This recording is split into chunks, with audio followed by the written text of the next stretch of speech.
नमस्कार दोस्तों, स्वागत है आपका एक नए वीडियो में। पिछले वीडियो में मैंने बताया था कि जो भी आयुष के डॉक्टर्स हैं, वो किन-किन ड्रग्स को प्रैक्टिस कर सकते हैं। तो बहुत लोगों ने कमेंट किया था कि इसकी पीडीएफ आप हमें उपलब्ध कराएँ, जो गवर्नमेंट के द्वारा दी गई है। तो मैंने बताया था कि नेक्स्ट वीडियो में मैं बताऊँगा, तो उसी को लेकर के इस वीडियो में मैं आपको इन्फॉर्मेशन दूँगा कि कौन-कौन से ड्रग्स, जो एलोपैथिक ड्रग्स हैं, वो आयुष के डॉक्टर प्रैक्टिस कर सकते हैं। आपको आपके स्टेट में सरकार अलाउ करती है, तभी आप उस ड्रग का प्रैक्टिस कर सकते हैं। उसमें से एनेस्थेटिक एजेंट में आपको ऑक्सीजन गैस फॉर इनहेलेशन और लिग्नोकेन टॉपिकल फॉर्म 5% आप प्रयोग कर सकते हैं। कॉजन के साथ प्लेन लिग्नोकेन इंजेक्शन जो है, वो आपको थोड़ा ध्यान देकर लेना पड़ेगा। और जो भी हम भगंदर की चिकित्सा करते हैं या पाइल्स की चिकित्सा करते हैं आयुर्वेद में, तो उसके लिए हम वहाँ पे एनेस्थेटिक एजेंट का प्रयोग करते हैं, या फिर कोई भी जो ऑपरेशन हम करते हैं, हो सकता है कि अगर सर्जरी की वहाँ पे आवश्यकता है, तो आप आयुष के डॉक्टर हैं, तो आप वहाँ पे इन ड्रग का प्रयोग कर सकते हैं। बाकी एनाल्जेसिक एंटीबायोटिक जो दर्द की दवाइयाँ होती है और टेम्परेचर कम करने की दवाइयाँ होती है, non steroidal anti inflammatory medicine जो गाउट अर्थराइटिस और रूमेटॉइड अर्थराइटिस में प्रयोग होता है, उसमें इन्होंने लिस्ट में रखा है सबसे पहले एस्पिरिन, जो 75 mg टैबलेट इन्होंने अलाउ किया है, और डाइक्लोफेनेक में इन्होंने टैबलेट और इंजेक्शन दोनों को अलाउ किया है। बाकी आइबुप्रोफेन जो कि एंटी इन्फ्लेमेटरी ड्रग है, जो कि एक पेन किलर की तरह भी काम करता है, और पैरासिटामोल टैबलेट सिरप के फॉर्म में आप यूज़ कर सकते हैं। और हालाँकि अगर देखें आप, तो इसको आईवी रूट के थ्रू भी इमरजेंसी कंडीशन में दे सकते हैं। बाकी इन्होंने जो एलर्जी की दवाइयाँ होती है, उसमें इन्होंने लेवोसिट्रोजिन 5 mg टैबलेट और ओरल लिक्विड, उसके साथ-साथ स्टेरॉइड में हाइड्रोकोर्टिज़ोन सक्सिनेट इंजेक्शन इन्होंने रखा है, और फेनिरामाइन इंजेक्शन इन्होंने रखा है, और एड्रेनल इंजेक्शन भी इन्होंने अलाउ किया है। तो ये अच्छी बात है कि एलर्जिक कंडीशन में आप जो है एड्रेनालिन का भी प्रयोग कर सकते हैं। बाकी एंटीडोट्स जो होती है, अगर स्नेक बाइट हो या फिर कोई पॉइज़निंग हो गई हो, तो उसमें इन्होंने एट्रोपिन इंजेक्शन, जो कि इमरजेंसी कंडीशन में यूज़ होता है, और एक्टिवेटेड चारकोल का भी इन्होंने अलाउड किया है।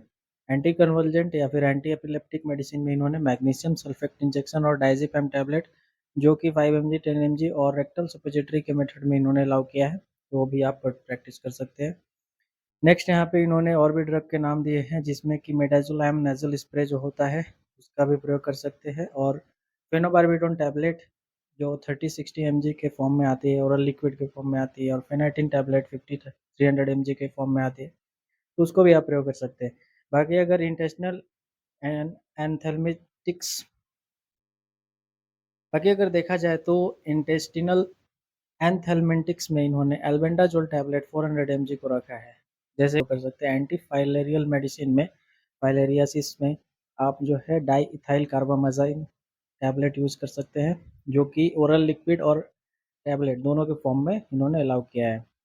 बाकी आप अगर एंटीबैक्टीरियल देखेंगे, तो जो भी बैक्टीरिएशन में अलग-अलग प्रकार के जो एंटीबायोटिक्स के नाम दिए गए हैं, तो उसमें इन्होंने एमोक्सिसिलिन कैप्सूल और ओरल लिक्विड के साथ और डिस्पर्सिबल टैबलेट के साथ इन्होंने अलाउ किया है, और जेंटामाइसिन इंजेक्शन जो सबसे ज़्यादा एंटीबायोटिक यूज़ होता है ब्रॉड क्लासिफिकेशन में, जो कि एंटीबायोटिक की आती है, तो जेंटामाइसिन इंजेक्शन भी इन्होंने 10 mg और 80 mg अलाउ किया है। बाकी अगर डॉक्सीसाइक्लिन कैप्सूल जो है, वो भी दे सकते हैं। तो यहाँ पे मेट्रोनिडाज़ोल टैबलेट है, एंटीबायोटिक है, जो कि खासकर देखा जाए तो इंटेस्टिनल बैक्टीरियल के लिए हो जाता है। और कोई अगर फूड पॉइज़निंग हुई है, उसमें अगर कुछ है, बैक्टीरियल इन्फेक्शन है, या फिर बैक्टीरिया की वजह से अगर आपको लूज़ मोशन ये सभी हो रहे हैं, तो वहाँ पे मेट्रोनिडाज़ोल टैबलेट का प्रयोग इन्होंने अलाउ किया है। और नॉर्फ्लॉक्सिल लेप्रोसी, जो लेप्रोसी बीमारी होती है, उसमें इन्होंने जो गाइडलाइंस दिए गए हैं नेशनल हेल्थ मिनिस्ट्री के द्वारा, वो उसमें आप देख सकते हैं कि एंटी ट्यूबरकुलोसिस जो मेडिसिन होती है, शेड्यूल होती है, उसको आपको प्रॉपर फॉलो करना पड़ेगा। और फंगल इन्फेक्शन में इन्होंने जो ऑइंटमेंट और क्रीम अलाउ किया है, उसमें क्लोट्रिमाज़ोल, ठीक है, सबसे अच्छी जो एंटी फंगल मेडिसिन है, क्लोट्रिमाज़ोल इन्होंने अलाउ किया है, जिसमें कि क्रीम, वेजाइनल टैबलेट और ड्रॉप्स और रोलर सॉल्यूशन सभी के फॉर्म में इन्होंने किया है। तो अलग-अलग फॉर्म में इन्होंने दिया है कि क्रीम 1% और ड्रॉप के फॉर्म में 1% आप यूज़ कर सकते हैं, और मिकोनाज़ोल ऑइंटमेंट भी और फ्लूकोनाज़ोल टैबलेट भी आप यूज़ कर सकते हैं। तो अगर नाक, कान, आँख की बीमारियों में ये सभी एंटी फंगल मेडिसिन इन्होंने बताया है, और अगर वेजाइनल फंगल इन्फेक्शन है, इचिंग है, बर्निंग सेंसेशन है, तो वहाँ पे क्लोट्रिमाज़ोल वेजाइनल टैबलेट होती है, उसका भी प्रयोग आप कर सकते हैं। एंटी मलेरियल मेडिसिन में आप जो गाइडेंस दी गई है एडल्ट और पीडियाट्रिक के लिए, तो वहाँ पे आप देख करके और एंटी मलेरियल मेडिसिन को आप प्रिस्क्राइब कर सकते हैं पेशेंट के लिए। और जो पैलिएटिव केयर में लैक्टुलोज ओरल लिक्विड और पोविडिन आयोडीन सॉल्यूशन, जो कि कहीं भी चोट लगने के बाद हम वहाँ पे प्रयोग करते ही हैं, और ऑइंटमेंट के फॉर्म में भी करते हैं, लोशन के फॉर्म में भी करते हैं। एंटी एनेमिक ड्रग, ठीक है, तो एनीमिया में तो इन्होंने पहले भी अलाउड किया था एक हद तक कि जो भी आयुष के डॉक्टर हैं वो एनेमिक मेडिसिन यूज़ कर सकते हैं, कि अगर किसी पेशेंट को एनीमिया हो सकता है तो आयुर्वेदिक ड्रग के साथ आप थोड़ा एलोपैथिक ड्रग का प्रैक्टिस कर सकते हैं, जिसमें इन्होंने फेरस सॉल्ट 100 mg और फॉलिक एसिड 500 mcg टैबलेट का इन्होंने यहाँ पे मेंशन किया है। बाकी यही अलग-अलग फॉर्म में आता है कि 60 mg आप फेरस सॉल्ट ले लें या फिर फॉलिक एसिड 500 mcg टैबलेट जो है आप प्रयोग कर सकते हैं। और फोलिक एसिड टैबलेट अलग-अलग जो 5 mg या 400 माइक्रोग्राम में आती है वो भी यूज़ कर सकते हैं। और विटामिन के का इंजेक्शन तो यहाँ पे अलाउड किया गया है।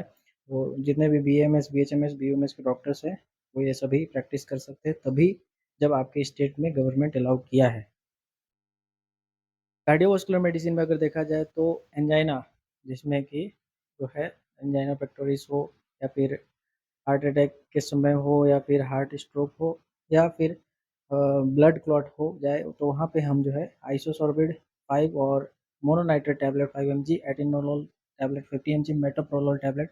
मेटोप्रोलोल देखा जाए तो ये एक एंटी हाइपरटेंसिव मेडिसिन है, जो कि हाइपरटेंशन में ज़्यादातर हम देखते हैं कि ये फॉर्मुलेशन में यूज़ करके और मिक्स करके जो है अलग-अलग ब्रांड कंपनियाँ बनाती हैं। और आइसोसोर्बिडाइड डाइनाइट्रेट टैबलेट को भी ये वहाँ पे फॉर्मुलेशन में एक साथ कंपोजिशन में देते हैं। तो हाइपर यहाँ पे एंटी हाइपरटेंसिव के जो क्लासिफिकेशन दी गई है मेडिसिन की, उसमें इन्होंने एम्लोडिपिन टैबलेट 2.5 mg और 5 mg दोनों को रखा है। उसके साथ एनालिप्रिल टैबलेट भी रखा है इन्होंने। और टेलमिसर्टन टैबलेट जो सबसे ज़्यादा प्रयोग होती है, तो टेलमिसर्टन और हाइड्रोक्लोरोथायोजाइड टैबलेट का जो है वो फॉर्मुलेशन जो आता है वो दोनों कंपोजिशन एक साथ मिला करके टेलमिसर्टन 40 mg रहता है, उसमें आपका 12.5 mg हाइड्रोक्लोरोथायोजाइड टैबलेट, ये दोनों कंपोजिशन होती है। हाइपोलिपिडेमिक मेडिसिन में अगर लिपिड शरीर में बहुत ज़्यादा है, कोलेस्ट्रॉल बहुत ज़्यादा है, तो वहाँ पे जो है अगर एलडीएल और एचडीएल जो कोलेस्ट्रॉल होती है उसकी रेशियो में अगर गड़बड़ी है, तो वहाँ पे जो है कोलेस्ट्रॉल कम करने के लिए एट्रोवास्टैटिन टैबलेट का इन्होंने अलाउंस किया है कि आप पेशेंट को प्रिस्क्राइब कर सकते हैं 10 mg तक। और मेडिसिन जो है डिमेंशिया में अल्प्राजोलैम टैबलेट, ये एक साइकेट्रिक मेडिसिन है, तो ये भी आप प्रयोग कर सकते हैं। बाकी डर्मेटोलॉजिकल मेडिसिन में जो टॉपिकल आप यूज़ कर सकते हैं, उसमें इन्होंने बहुत सारे आपके पास चॉइस दिए हैं कि सिल्वर सल्फाडाइज़ाइन क्रीम या फिर बीटामेथासोन क्रीम यूज़ कर सकते हैं, कैलामाइन लोशन यूज़ कर सकते हैं, म्यूकोरोसिन यूज़ कर सकते हैं। एंटीबैक्टीरियल क्रीम होता है जो कि ज़्यादातर देखा जाए तो नाक में या फिर आँख वगैरह में अगर कहीं पे बैक्टीरियल इन्फेक्शन हो तो वो क्रीम आप यूज़ कर सकते हैं। डर्मेटोलॉजिकल यूज़ कर सकते हैं, जो कि ज़्यादातर स्किन से रिलेटेड जो प्रॉब्लम होती है उसके लिए होता है। जिंक ऑक्साइड क्रीम आपने देखा होगा, बहुत सारे जो भी ऑइंटमेंट आते हैं उसमें जिंक ऑक्साइड का फॉर्मुलेशन में कंपोजिशन आपको मिल जाएगा। और डिसइंफेक्टेंट और एंटीसेप्टिक भी इन्होंने पहले से अलाउ किया था, जिसमें कि इथाइल अल्कोहल रहता है, हाइड्रोजन पेरोक्साइड सॉल्यूशन है, ये सभी इन्होंने पहले से ही अलाउ किया था। ईयर, नोज़ और थ्रोट मेडिसिन में इन्होंने सिप्रोफ्लॉक्सासिन ड्रॉप्स, जो कि एक एंटीबायोटिक है, मैंने पहले ही आपको बताया, वो अलग-अलग फॉर्म में आप यूज़ कर सकते हैं। ड्रॉप में है तो 0.3%, यानी कि 3%, ये अगर 100 ml उसमें नॉर्मल सलाइन है तो 3 उसमें सिप्रोफ्लॉक्सासिन ड्रग रहेगा 3 ग्राम का। और सिप्रोफ्लॉक्सासिन 250 mg है और सिप्रोफ्लॉक्सासिन 500 mg। बाकी यहाँ पे अगर देखेंगे तो बोरोस्पिरिट ईयर ड्रॉप रहता है। ईयर वैक्स सॉल्वेंट जो होते हैं जैसे कि बेंजोकेन है या फिर क्लोरबिटॉल है, तो ये भी अलग-अलग ड्रग जो है इन्होंने अलाउ किया है। बाकी गैस्ट्रोइंटेस्टिनल मेडिसिन में इन्होंने रेनिटिडाइन टैबलेट है। ये सभी एंटा एसिड है, जो कि हाइपर एसिडिटी में काम आती है। अगर हमारे गैस्ट्रिक एसिड बहुत ज़्यादा हो गई है तो वहाँ पे हम ओमिप्राज़ोल कैप्सूल 20 mg, ओंडास्टेरोन टैबलेट यूज़ कर सकते हैं। ओंडास्टेरोन इंजेक्शन भी जो है यूज़ किया जाता है, तो आप आईवी रूट के थ्रू दे सकते हैं या आईएम के रूट के भी थ्रू दे सकते हैं। हर्बल मेडिसिन में इसबगोल है और ओरल रिहाइड्रेशन सॉल्ट है। तो हर्बल मेडिसिन अगर आप यूनानी के हैं तो आपका अलग मेडिसिन हो सकता है। आयुर्वेदा में सभी हर्बल मेडिसिन ज़्यादातर होते हैं और होम्योपैथी में भी हर्बल मेडिसिन, ये सभी जो इन्होंने मेंशन किया है वो आप यूज़ कर सकते हैं। बाकी जिंक सल्फेट डिस्पर्सिबल टैबलेट है और डाइसाइक्लोमाइन टैबलेट है, जो कि इंजेक्शन के फॉर्म में भी इन्होंने अलाउ किया है। कॉन्ट्रासेप्टिव में इन्होंने ज़्यादातर जो सबसे ज़्यादा यूज़ होती है वो है लेवोनॉर्गेस्ट्रोल और ये सभी जो ऑर्मेलोक्सिफाइन टैबलेट है, इमरजेंसी कॉन्ट्रासेप्टिव पिल जो होता है लेनोर्गेस्ट्रोल, और इसमें मेड्रो मेड्रोक्सीप्रोजेस्टेरोन एसीटेट, जिसमें प्रोजेस्टेरोन की इंजेक्शन होती है 150 mg की, तो वो जो है इमरजेंसी जब होती है कि तो वहाँ पे कॉन्ट्रासेप्शन के लिए प्रयोग किया जाता है।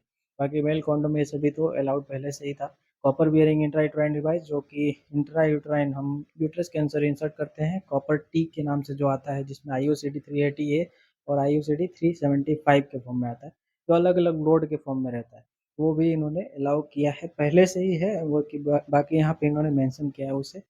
और ऑर्मिलोक्सिफेन टैबलेट 30 mg भी है, जो कि एक इमरजेंसी कॉन्ट्रासेप्टिव टैबलेट है। बाकी अगर देखेंगे आप यहाँ पे, तो डायबिटीज़ मेलिटस में ज़्यादातर ग्लिमपेराइड टैबलेट और मेटफॉर्मिन टैबलेट आपने देखा होगा कि जो फॉर्मुलेशन ब्रांड कंपनियां बनाती हैं, उसमें मेटफॉर्मिन और उसके साथ ग्लिमपेराइड टैबलेट, ये दोनों का कंपोजिशन रहता है। तो बाकी थायराइड और एंटी थायराइड, जिसमें हाइपोथायराइडिज्म और हाइपरथायराइडिज्म अलग अलग जो दो प्रकार के हैं हमारे बताए गए थायराइड के डिफॉर्मिटी में, पैथोलॉजी जो होती है उसमें अगर हाइपोथायराइडिज्म है तो लिवोथायरोक्सिन टैबलेट 25 माइक्रोग्राम के फॉर्म में आता है, 50 माइक्रोग्राम, 100 माइक्रोग्राम, अकॉर्डिंग टू कितना ज़्यादा आपकी थायरोक्सिन हार्मोन है शरीर में। वैक्सीन में रेबीज वैक्सीन है अलाउ किया है इन्होंने, बाकी सभी वैक्सीन जो नेशनल प्रोग्राम गाइडलाइन में दिए गए हैं वो आप यूज़ कर सकते हैं। और अगर देखा जाए तो ऑक्सीटोसिक्स और एबॉर्टिफिशिएंट मेडिसिन, जैसे कि अगर कोई प्रेग्नेंट हो गया है तो वहाँ पे मीज़ोप्रोस्टोल टैबलेट का प्रयोग किया जाता है 200 माइक्रोग्राम का।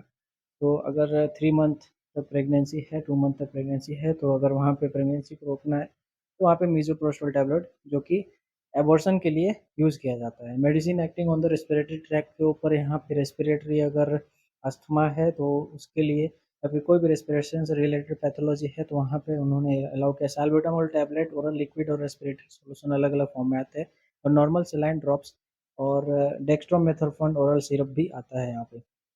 बाकी जो आईवी फ्लूइड्स है, तो आईवी फ्लूइड्स के ऊपर मैंने एक अलग वीडियो बनाया है, आप जा करके और देख सकते हैं सभी आईवी फ्लूइड्स कहाँ कहाँ पे प्रयोग होते हैं, किसमें कितने परसेंटेज जो होती है वो कौन सी ड्रग होती है, और कहाँ कहाँ पे आप प्रयोग नहीं कर सकते हैं, उसको मैंने अच्छे से हिंदी में बताया है, तो आप अच्छे से उसको देख करके समझ सकते हैं। जिसमें कि यहाँ पे मैं बता दूँ, तो RL जो होता है, ringer lactate injection, sodium chloride injection 0.9% होती है, और डेक्स्ट्रोल 5%, 25% भी, जो D5 D25 के नाम से आती है। विटामिन्स और मिनरल्स में अगर देखेंगे तो एस्कॉर्बिक एसिड, सभी विटामिन मिनरल्स आप जो है प्रिस्क्राइब कर सकते हैं। विटामिन ए ओरल लिक्विड के फॉर्म में आती है, और पायरिडॉक्सिन टैबलेट जो 25, 50 और 100 mg के, या फिर बी कॉम्प्लेक्स टैबलेट का भी आप जो है यहाँ पे प्रिस्क्राइब कर सकते हैं। और ऑप्थेल्मोलॉजिकल मेडिसिन में इन्होंने मिथाइल सेलुलोज आई ड्रॉप, जो सबसे ज़्यादा प्रयोग होने वाला आई ड्रॉप है, और डायूरेटिक जो है वो शरीर में अगर बहुत ज़्यादा पानी भर गया है, सूजन है, वहाँ पे उन्होंने डायूरेटिक, फ्यूरेसामाइड इंजेक्शन, लैसिक्स और फ्यूरेसामाइड टैबलेट 40 mg इन्होंने प्रयोग करने के लिए यहाँ पे आपको अलाउड किया है। तो ये सभी ड्रग्स जो है, ये आपको अलाउ किया गया है कि अगर आप एक BAMS, BHMS, BOMS डॉक्टर हैं, आयुष के डॉक्टर हैं, तो आप इसे प्रैक्टिस कर सकते हैं। हालाँकि इसका PDF अगर पॉसिबल होगा तो मैं अटैच कर दूँगा, लेकिन अगर आप चाहते हैं कि आपके पास एक प्रॉपर सभी ड्रग्स के नाम हो, तो आप स्क्रीनशॉट ले करके रख सकते हैं। मैं ट्राई करूँगा कि इसे अटैच कर दूँ, और जिन लोगों को और भी कन्फ्यूज़न हो, आप कमेंट बॉक्स में पूछ सकते हैं। अगर वीडियो अच्छी लगी तो वीडियो को लाइक ज़रूर करें, और चैनल में नए हैं तो चैनल को सब्सक्राइब ज़रूर कर लें। धन्यवाद।